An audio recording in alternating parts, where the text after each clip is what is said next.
समय में तो बहुत ज्यादा फलदार वृक्ष होते थे। कहीं पर कुछ लग रहा है, कहीं पर कुछ फल लगे हुए हैं, तोड़ो खाओ बैठ कर ठाट से। तो वहां सतलोक के अंदर आपको कोई काम नहीं है और सब चीज उपलब्ध है। तो कहने का भाव यह है कि वो सतलोक है उस परम पिता परमात्मा का और वो भगवान परमात्मा है। अब यहां बताया है रमता राम जपोरे प्राणी, अब तो सुन ले राम कहानी। अब हम राम शब्द से कहां हम अपने दिमाग की सुई ले जाते थे। श्री रामचंद्र जी सन ऑफ राजा दशरथ, अयोध्या का राजा। हम जब राम शब्द हमारे हृदय में आता था, हमारे धर्म गुरुओं ने हमें ऐसा गलत फीड कर दिया था कि राम नाम आते ही वो धनुष बाण लिए हुए श्री रामचंद्र दिखाई देते थे। देखो, अब राम समझना है हमने, राम की डेफिनेशन समझनी। अभी आपको बताया था कि जैसे तहसीलदार भी साहब है, कमिश्नर भी साहब है, ये सभी साहब हैं। मंत्री, मुख्यमंत्री, प्रधानमंत्री, राष्ट्रपति सारे साहब हैं, लेकिन ये अपने अपने सत्र के साहब हैं। और इनमें जो समर्थ साहब है वो राष्ट्रपति, प्रधानमंत्री जी हैं। इसी प्रकार रामचंद्र जी ये श्री विष्णु समझो, सतोगुण विष्णु। और विष्णु जी की कितने राम हैं, कितने मालिक हैं, कितने पुरुष हैं, कितने प्रभु हैं, कितने देव हैं, ये केवल एक सतोगुण प्रधान भगवान राम है ये। और केवल एक ब्रह्मांड के अंदर 3 लोकों के ऊपर इस विभाग के मंत्री हैं ये।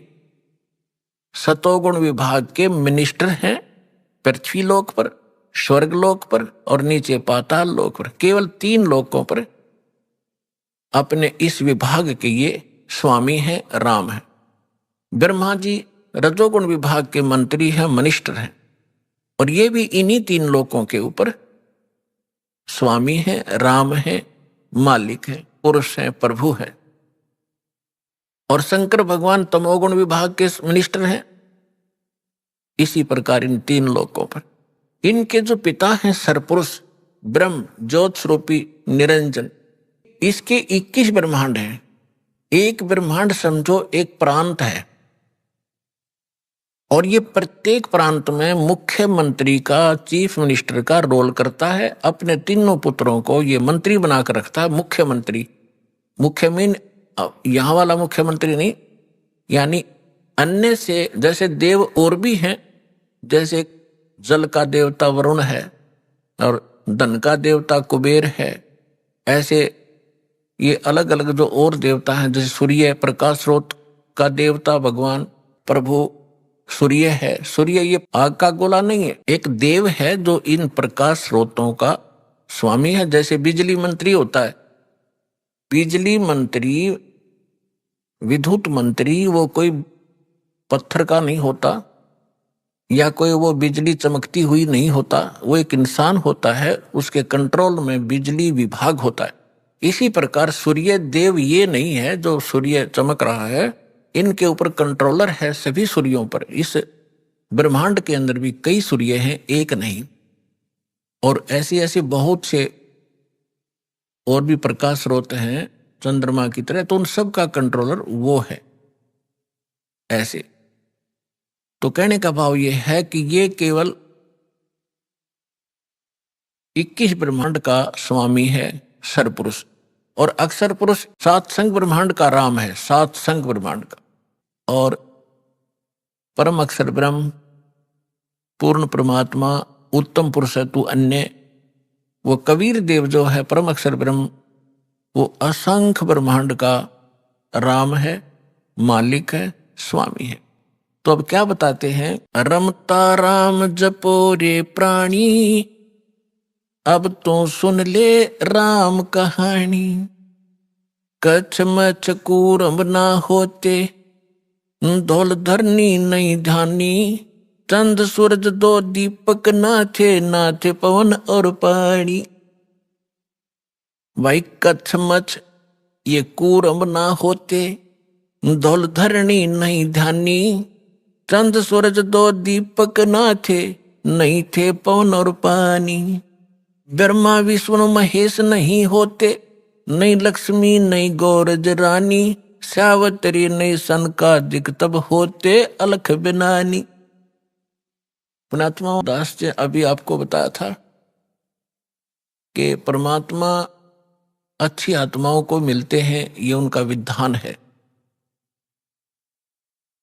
और वो सतलोक में रहता है, वहां से गति करके आते हैं, अच्छी आत्माओं को मिलते हैं और अपनी महिमा को आप ही अपनी अमृतवाणी से बोल बोल कर ऊंचे स्वर में, कविताओं के माध्यम से, दोहों के माध्यम से, शब्दावली के माध्यम से एक कवि की तरह आचरण करते हुए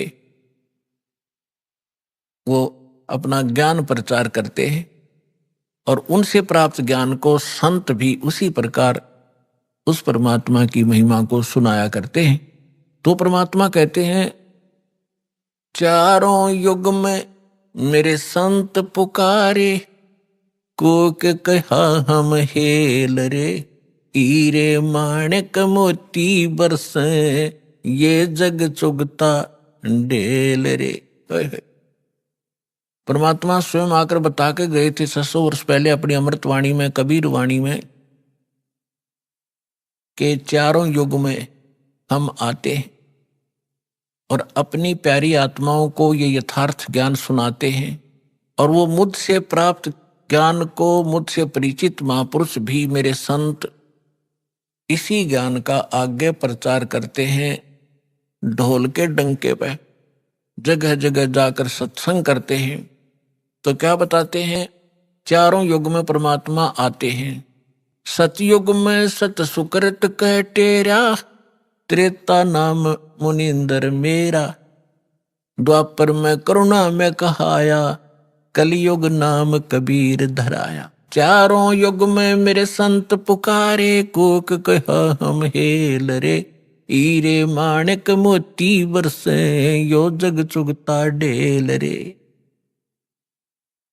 परमात्मा ने कहा, और मेरे से परिचित सब संत वो भी यही बता रहे हैं कि हम यथार्थ ज्ञान, यथार्थ वो भक्ति विधि बखेर रहे हैं, सरेआम आवाज लगाकर सुना रहे हैं।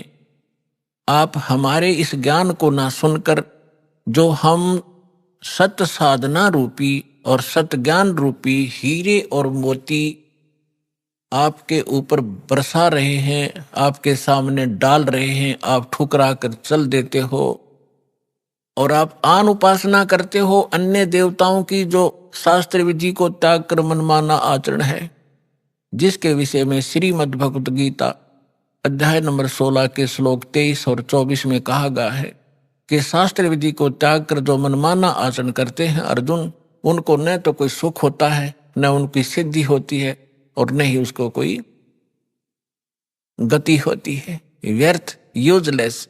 इससे तेरे लिए अर्जुन कर्तव्य और अकर्तव्य की व्यवस्था में कौन सी साधना करनी चाहिए, कौन सी भक्ति करनी चाहिए और ना करनी चाहिए, उसमें सदग्रंथ ही प्रमाण मानना, किसी के लोक वेद पर, दंत कथा पर विश्वास मत करना। तो कबीर परमेश्वर जी कहा करते थे कि तुम्हारे जितने धर्म गुरु हैं ये गलत ज्ञान प्रचार कर रहे हैं, तुम्हें सत्य भक्ति नहीं बता पा रहे हैं, और हम सत्य भक्ति बता रहे हैं, तुम इनको ठुकरा करके वो साधना कर रहे हो जो ना तुम्हें सुख दे कर सकती है, ना भविष्य में आने वाले आपदाओं को नहीं टाल सकती है। आपके प्रारब्ध में, आपकी किस्मत में जो लिखा है आपका कष्ट, उसका निवारण नहीं कर सकते। तो वो आप डड़े ढो रहे हो, कंकर पत्थर इकट्ठे कर रहे हो, उनको हीरे और मोती जान के, वो तुम्हारी भारी भूल है। इन कंकर और पत्थरों को जब आप आगे जाकर ले जाओगे सिर पर रख कर, और जहां इनकी कीमत लगेगी, तब आपको पता चलेगा कि तुम पत्थर उठा लाए, कंकर उठा लाए, लाल हाथ लगा नहीं। तो क्या बताते हैं, चारों युग में मेरे संत पुकारे, कोक कहा हम हेल रे। हीरे माणिक मोती बरसे, ये जग चुगता ढेल रे। कि हम सत साधना, सत भक्ति रूपी हीरे मोती आपके ऊपर बरसा रहे हैं, और आप फिर भी कंकर पत्थर यानी आन उपासना करने में लगे हुए हो, उन देवी देवताओं की पूजा करते हो जो तुम्हें कभी सुख नहीं दे सकते, वो स्वयं सुखी नहीं, उनका अस्थायी समय सबका सब नाशवान है, फिर पकड़ थिर रही है, समर्थ की शरण गह कर ही आप सुखी हो सकते हो। समर्थ का शरणाग हो रंग होरी हो, वाई कदे न हो ए काज राम रंग होरी हो। कहते समर्थ की शरण पकड़ो, ग्रहण करो, फिर कभी भी आपके ऊपर कोई आपदा नहीं आवेगी यदि आप मर्यादा में रहोगे। पर भी लेन जात है दुनिया, हमरा ज्ञान किने ना सुनिया। परमात्मा कितने दुखी होकर कहते हैं कि तुम पर भी लेन जाते हो, वहां पर कहीं पर कोई कुंभ का मेला लग जाता है उस जोड़ में, तालाब में, जिसमें गधे भी ना नहावे, बड़े पानी भी ना पियो, और उसमें तुम नहाकर कल्याण समझते हो अपना। तुमसे पहले वहां मछलियां, मेंढक सभी विद्वान रहते हैं, उनका मोक्ष नहीं होता। अपने सदग्रंथों का आधार मान और संत महापुरुष जिनको भगवान मिले उनकी वाणी को आधार मानकर साधना कीजिए, तभी सफलता होगी। तो भगवान कहा करते कि पर भी लेन जात है दुनिया, और हमरा ज्ञान किन्हें ना सुनिए। तो यहां क्या बताना चाहते हैं भाई, कछ मछ कूरम ना होते, दौल धरणी नहीं ध्यानी, ये चंद सूरज दो दीपक न थे, नहीं थे पवन और पानी।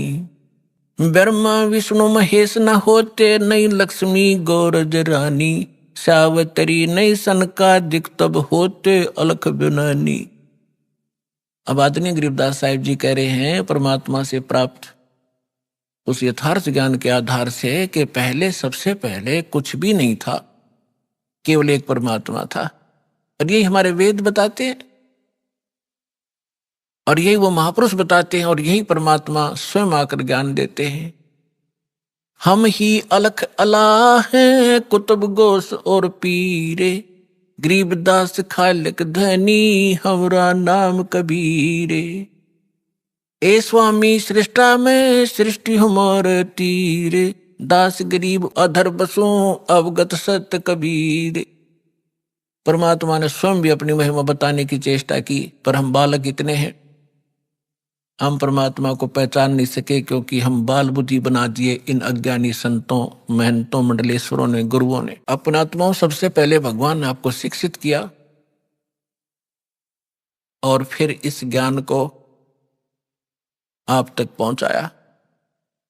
अब जितने भी आप यहां आए हो किसी भी धर्म मजहब से, सबसे पहले आपने ये ज्ञान सुना होगा तो बहुत बुरा लगा था, और आज आपको कैसा लग रहा है कि हे भगवान, अगर पृथ्वी पर ज्ञान है तो ये है ना, सब अज्ञान भरा पड़ा है। तो काल ने इतना ज्ञान ठुकवा दिया हमारे परमात्मा के बच्चों में कि ज्ञान से दूर भाग रहे, विरोध कर जाते हैं, अपना जीवन नाश कर लेते हैं। लेकिन इसलिए परमात्मा ने आपको शिक्षित बनाया। आज बुढ़े से लेकर बालक तक सबको अक्षर ज्ञान है। अगर मान ले कोई बुजुर्ग रह भी रहा कि तक कोण में ना पढ़ जाओ, तो उसके पोता पोती और उसके बेटे सारे शिक्षित तो बैठ कर समझाओगे कि नहीं पिताजी ऐसे है, यह सही लिखा है, इसमें गीता से हमने मिला लिया, तो भी मान जाएगा। तो इसलिए मालिक ने यह समय सिलेक्ट किया था कि जब बिचली पीढ़ी आवेगी और कलयुग 5505 बीत जाएगा, तब इस ज्ञान का हम ढोल के डंके पर प्रचार करेंगे और सब बच्चे मेरी शरण में आएंगे, सबका मोक्ष होगा। पूरे विश्व के बच्चे परमात्मा के ही बच्चे हैं, चाहे कोई हिंदू है, मुसलमान है, सिख है, ईसाई है, हम एक पिता के बच्चे। हम अपनी गलती से अलग अलग हो गए, हमें ज्ञान ठीक ना मिलने से हम भिन्न भिन्न हो गए। परमात्मा का आदेश है कि इस ज्ञान को सुनकर सब फिर एक होंगे और सबका मोक्ष होगा।